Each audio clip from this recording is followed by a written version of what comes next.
अगर आप लोग बाइनेंस का यूज करते हैं तो P2P ट्रेडिंग तो मस्ट करते होंगे, यानी कि आपको कभी यूएसडीटी बेचने होते हैं और कभी यूएसडीटी बाय करने होते हैं। लेकिन P2P ट्रेडिंग बहुत ज्यादा रिस्की है। मैं आपको आज बताने वाला हूं वो स्टेप्स जिनको आपने फॉलो कर लेना है। अगर आप P2P ट्रेडिंग कर रहे हैं तो आपने इन स्टेप्स को फॉलो ना किया तो हमेशा की तरह आपके साथ भी स्कैम हो जाएगा। दूसरे नंबर पे आपका बैंक अकाउंट भी ब्लॉक हो सकता है। तो ये स्टेप्स जो मैं आपको बताने वाला हूं इनको लाजमी से आपने फॉलो करना है। मेरा नाम है काशिफ मजीद। इस चैनल को सब्सक्राइब कर लीजिए केएम क्रिप्टो को। अगर आप लोग हमारे ऑनलाइन अर्निंग के पेड कोर्सेज करना चाहते हो तो डिफरेंट कोर्सेज हम लोग ऑफर करते हैं और यहाँ पर हमारी वेबसाइट आ रही है kashifmajid.com या हमारे व्हाट्सएप नंबर्स भी हैं, इन पर रब्ता कर सकते हैं एनरोलमेंट के लिए। क्रिप्टो ट्रेडिंग स्टार्ट करने के लिए सबसे पहले आपने बाइनेंस पे अपना अकाउंट बनाना है, फिर आपने केवाईसी करनी है, फिर आप इन्वेस्टमेंट करके क्रिप्टो से प्रॉफिट ले सकते हैं। सारे प्रोसीजर के लिए मैंने एक वीडियो बनाई हुई है जिसका लिंक आपको डिस्क्रिप्शन बॉक्स में मिल जाएगा। आप वीडियो को देख के अपनी क्रिप्टो जर्नी स्टार्ट कर सकते हैं। चलिए बात करते हैं कि P2P करते हुए हमने किन चीजों का ध्यान रखना है। सबसे पहली चीज तो यह है कि जब भी आप किसी बंदे के साथ ट्रेड करेंगे तो आपने उसको देखना है कि भाई उस बंदे के अंदर उसने कितनी पहले ट्रेड्स की हुई है, उस बंदे की लाइक रेशो क्या है, वो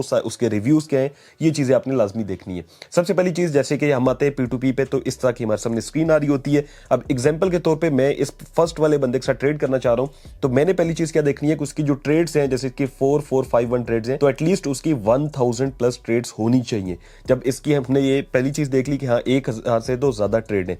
दूसरी चीज ये देखनी है कि भाई इसका जो लाइक रेशो है वो 95% से ज्यादा होना चाहिए। और तीसरी चीज हमने ये देखनी है कि इसका जो ऑर्डर कंप्लीशन रेट है, जो परसेंटेज लिखी हुई है, ये जो लगी हुई है ना ब्रैकेट के अंदर, ये जो है वो 98 प्लस होनी चाहिए। तो इसकी 96 है, इसको हम कैंसिल कर देंगे। सेकंड बंदे के पास आएंगे जिसका देखें 2612, यानी कि इसकी ट्रेड्स भी ठीक है, इसका कंप्लीशन रेट भी 98% है और इसका जो है ना वो लाइक रेशियो है वो भी ज्यादा है। ठीक है, अब हमने पहले तो ये चीज देख ली कि हमने इस तरह से बंदा एक सिलेक्ट कर लेना है। उसके बाद हमने उसकी रिक्वायरमेंट में आना है जहां पे लिखा हो extra KYC required payment recipient, उसने नीचे प्रॉपर लिखा होगा कि भाई ये डिस्ट्रिक्ट है, please do not book the order, और इन्होंने बताया हुआ सारी चीजें, ये आपने पढ़ लेनी है। फिर उसके बाद आपने इस बंदे की इन्फो में चले जाना है। अब यहां पर जाने के बाद जो है वो आपने इसके जो है वो फीडबैक में जाना है और ये इंपॉर्टेंट है। अब फीडबैक में जाने के बाद पॉजिटिव रिस्पांस तो आप देखेंगे बहुत ज्यादा लोगों ने दिए होंगे, लेकिन नेगेटिव रिस्पांस में जाके एक चीज का ज़हन में रखना है कि कहीं पर ये ना लिखा हो कि भाई ये सस्पिशियस पेमेंट वाला बंदा है, स्लो ट्रांजैक्शन हो उसका कोई मसला नहीं, लेजी ट्रांजैक्शन हो कोई मसला नहीं। लेकिन अगर यहां पर जैसे ये लिखा है clearly scam with you, I also scammed by them, don't order, और यहां पर लिखा है आईडी कार्ड और without any reason, ID card भी मांगता है तो कोई मसला नहीं है। लेकिन अगर कोई बंदा लिखता है ना कि इसने बैंक सेलेक्ट किया था, इन्होंने इजी पैसा से पेमेंट की, कोई मसला नहीं। अगर कोई बंदा ये कहे ना कि इस बंदे ने मेरा बैंक अकाउंट ब्लॉक करवा दिया, ठीक है, इसने डिस्प्यूट लगवा दिया बैंक अकाउंट में,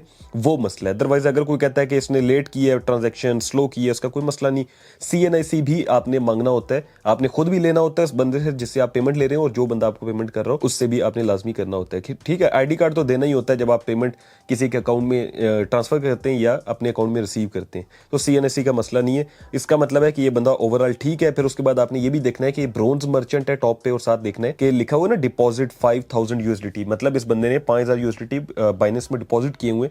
इसका मतलब है कि ये बंदा जो है वो सिक्योरिटी इसने दी हुई है, तो ये ठीक है बंदा। तो इस तरह से आपने ये चीजें देख के फिर आपने उस बंदे के साथ जो है वो 100% आप श्योर हो जाएंगे कि यार ये बंदा ठीक है। फिर आपने इसके ऐड भी देख लेने, इसने बाय का भी लगाया, सेल का भी लगाया, इसका मतलब है कि ये काम कर रहा है प्रॉपर, तो इसको जो है वो आप आगे प्लेस ऑर्डर कर सकते हैं। एक तो ये चीज आपने देख ली। दूसरी इंपॉर्टेंट चीज जो कि आपने ध्यान में रखनी है वो ये है कि जब आप सेल कर रहे होंगे USDT को, तो बंदा नेक्स्ट जो होता है वो आपके अकाउंट में पैसे डालता है। अब जब वो पैसे ट्रांसफर करता है तो वो आपको अक्सर एक इजी पैसा की रिसिप्ट भेज देता है या बैंक अकाउंट की रिसिप्ट भेज देता है और कहता है कि भाई पेमेंट आ गई है, मुझे जो है मेरे USDT रिलीज कर दें। तो आपने उसकी बात पे यकीन नहीं करना, बल्कि आपने उस SMS का वेट करना है जो कि आपको आएगा, या आपने ऐप में जाके देखना है। अगर आपके पैसे आपके अकाउंट के अंदर ट्रांसफर हो चुके हैं फिर ही आपने उस बंदे को USDT रिलीज करने। आपने किसी ऐसे अकाउंट में नहीं मंगवा लेने पैसे जिसकी आपके पास ऐप ना हो या कोई मसला बन जाए बाद में। तो ये नहीं है कि भाई मेरे पास तो ऐप ही नहीं है, मुझे कैसे पता चलेगा। तो ऐप आपने लाजमी इंस्टॉल करके रखनी है, ये आपको मैसेज आना चाहिए। जब आपकी 100% कंफर्मेशन हो तभी आपने पेमेंट रिलीज करनी है।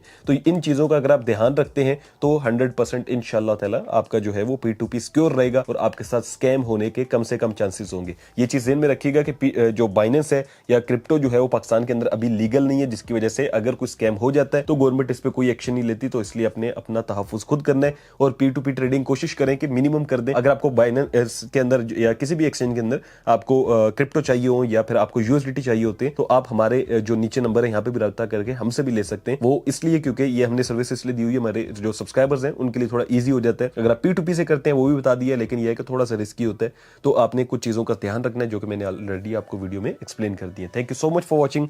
अल्लाह हाफिज।